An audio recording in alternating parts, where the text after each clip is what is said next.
Sir? Pwede ba isang ko muna sa iyo yung cellphone ko? Inday, kakabali mo lang kahapon. Magsasanla ka na agad ngayon? Kailangan ko kasi, sir. Ipapadala ko lang sa probinsya. Ganun ba? Magkano mo naman isasanla? Kahit 10,000 lang, sir. Ang mahal naman.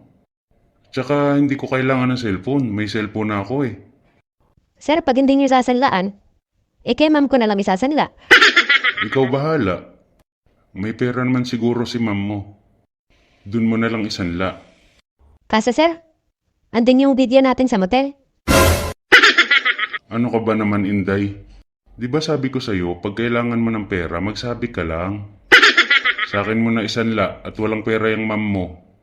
At saka, kailangan ko din talaga ng isa pang cellphone.